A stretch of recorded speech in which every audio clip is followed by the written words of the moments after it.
तो अभी देखिए आज अपन करते हैं 7.2 का क्वेश्चन नंबर 34। वो है आई इज इक्वल टू, हमें गिवन किया है क्या, ऊपर तो है अपना रूट के अंदर 10x और डिवाइड में है अपना साइन एक्स और कोस एक्स और dx यहाँ पे दिए है। हमें इसको सोल्व करना है तो अपन सब्स्टिट्यूशन मेथड यूज में लें। तो अगर साइन एक्स कोस एक्स को अपन टी लेट कर लें तो 10 नहीं आएगा, 10 को टी लेट कर लें तो नीचे वाला नहीं आएगा। यानी इस क्वेश्चन को पहले अपन को थोड़ा सिंपल फॉर्म में लाना पड़ेगा। तो उसके लिए कुछ वर्क करना होगा। जैसे मान लीजिए मैंने कहा,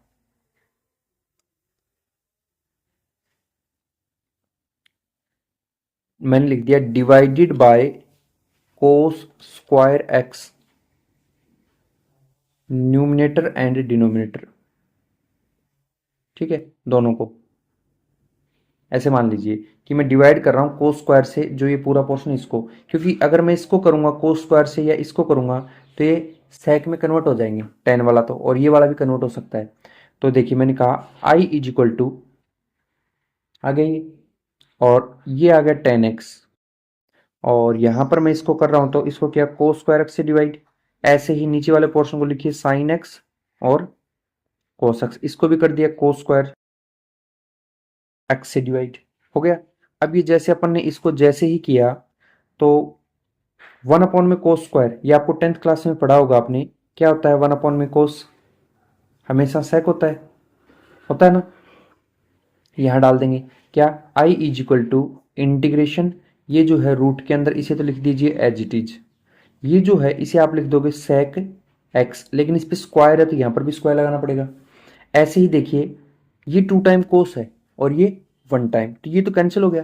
तो ऐसे में बचेगा क्या, ऐसे में आपका सिर्फ क्या बचेगा, ओनली साइन एक्स अपॉन में कोस एक्स। भी 2 टाइम था, 1 टाइम कैंसिल हो गया और इधर से dx आ गया। इसको रीअरेंज करके लिख दीजिए, यानी साइन बाय कोस क्या होता है, आपने 10 में पढ़ा 10 होता है। तो यहां पर दोबारा लिख दीजिए I is equal to integration, पहले वाला 10x रूट के अंदर, दूसरा सेक स्क्वायर एक्स, और साइन बाय कोस आ गया आपका 10x, और यहाँ पर dx। अब आप आराम से 10x को t लेट कर लीजिए, और इसका डिफरेंशिएशन सेक स्क्वायर एक्स होता ही है, तो यानी यहाँ पर लिख देंगे लेट 10x को आपने t मान लिया, तो यहाँ पर कहोगे कि both sides differentiation with respect to x। तो 10x का क्या आएगा, सेक स्क्वायर एक्स, इसका क्या आएगा डी अपॉन में dx, तो हमेशा की तरह t है, इसको उधर भेज दीजिए, यानी इसे आप लिख सकते हो सेक स्क्वायर एक्स और dx, और ये आ गया dt। तो आप क्वेश्चन को देखिए, ये कौन है, आई लिख दीजिए, फिर इंटीग्रेशन, फिर रूट के अंदर क्या है 10 है, 10 को आपने क्या माना टी, यानी रूट के अंदर टी लिख दीजिए। ओके, फिर उसके बाद में देखिए क्या है सेक स्क्वायर एक्स और dx, ये वाला पोर्शन है। तो ये आपका क्या है, ये आपने कहा कि सेक स्क्वायर एक्स और dx आपका dt है, लगा दीजिए। और फिर उसके बाद नीचे अपॉन में 10x है तो इसको भी टी माना है, तो नीचे वाले को टी लिख दीजिए। अब थोड़ा सिंपल करके लिखिए, यानी कैसे, इंटीग्रेशन लगाया, टी के ऊपर पावर रूट होने की वजह से 1/2 लिख सकते हैं। ये नीचे जो टी, इसकी पावर कुछ नहीं है तो ये हो जाएगी, इसको भी ऊपर ले यानी टी की पावर -1 हो जाएगी।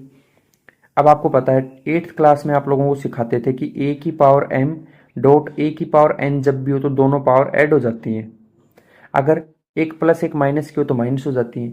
तो यहाँ पर देखो ये पावर प्लस की, ये माइनस की है, तो इसे सोल्व कर देंगे, यानी आई इज इक्वल टू आ गया इंटीग्रेशन टी की पावर 1/2 - 1, और ये डी टी, है ना।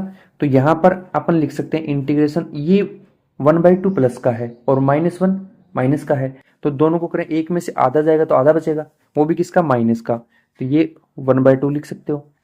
अब इसके ऊपर आप अपना फॉर्मूला अप्लाई कर दीजिए, क्या होता है इंटीग्रेशन एक्स की पावर एन और dx वाला, एक्स की पावर n+1 हो जाता है, और n+1 यहाँ पर, और प्लस में c, यही होता है ना। तो यानी इस हाफ को अपन 1 प्लस में करवा देंगे, नीचे भी करवा लेंगे, तो क्या आ जाएगा I is equal to T के ऊपर पावर -1/2 ये लिख दीजिए, और प्लस में 1 ऐड कर दीजिए, सेम -1/2 +1, और आगे आपका सी आएगा। अब आप इसे थोड़ा सोल्व कर दीजिए, माइनस का हाफ है और प्लस का 1 है, तो क्या बचेगा, ओनली प्लस का हाफ। ऐसे नीचे माइनस का हाफ प्लस का 1 है तो ये भी ओनली हाफ, और प्लस में सी रहेगा। तो यानी कुल मिला के ये जो 2 नीचे है इसको उधर रिप्लेस कर दें तो क्या आ जाएगा, ऊपर आ जाएगा, और टी के ऊपर हाफ है यानी इसको भी आप रूट टी लिख सकते हो, और प्लस में सी, ये आपका आ गया। लेकिन टी की जो वैल्यू आपने लेट कर रखी है 10x, इसे वापस रिप्लेस कर दीजिए, यानी i इज इक्वल टू आ गया आपका 2 और ये आ गया 10x और इसके ऊपर रूट और प्लस में c, तो ये आपका हो जाएगा फाइनल आंसर। ओके, नाउ अब करके देखते हैं क्वेश्चन नंबर 34 के बाद में 35 वाला। देखिए 35 वाला क्वेश्चन क्या है आपका, 7.2 के अंदर क्वेश्चन नंबर 35 हमें यहाँ पे बोले i इज इक्वल टू है इंटीग्रेशन 1 प्लस log x और उसका कंप्लीट का स्क्वायर और अपॉन में है x और dx। तो आप यहाँ पे डायरेक्ट लेट कर सकते हो, इस बार कोई प्रॉब्लम नहीं है। यानी मैं यहाँ पर कह देता हूँ कि लेट ऊपर वाला जो log है ना इसको मैंने t मान लिया, t हो गया। इसका बोथ साइड क्या करना है, बोथ साइड से डिफरेंशिएशन,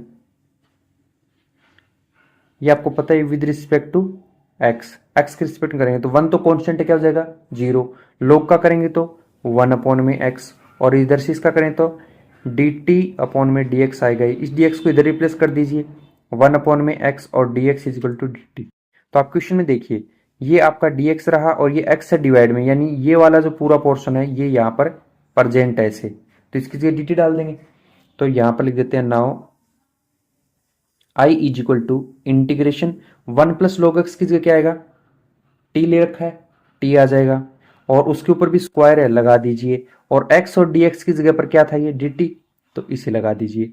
अब यहाँ पर आप अपना फॉर्मूला यूज में ले लीजिए, क्या फॉर्मूला है, इंटीग्रेशन x की पावर n और dx वाला, x की पावर n प्लस 1 हो जाता है और n प्लस 1 हो जाता है, प्लस में c है ना। तो यहाँ पर ये t की पावर 2 है, इसमें प्लस 1 कर देंगे तो i इज इक्वल टू आ गया t 2 प्लस 1 और ऐसे ही 2 प्लस 1 और प्लस में c, यानी ये बन गया t की पावर 3 अपॉन में 3 और प्लस में c। अब जो आपका ये बन गया इस t की वैल्यू को वापस यहाँ पर डाल दो 1 प्लस log x जो है, यानी ये आ गया i is equal to t3 है यानी कि 1 प्लस log और x और उसकी पावर 3 और अपॉन में 3 है तो इस अपॉन में 3 को आगे दे दीजिए या फिर इसके पूरे के नीचे रख दीजिए, एक ही बात है, और प्लस में c कांस्टेंट रहेगा। तो आप देख सकते हो यही आपका फाइनल आंसर है। ओके, तो ऐसे कर लेंगे क्वेश्चन नंबर 35 को।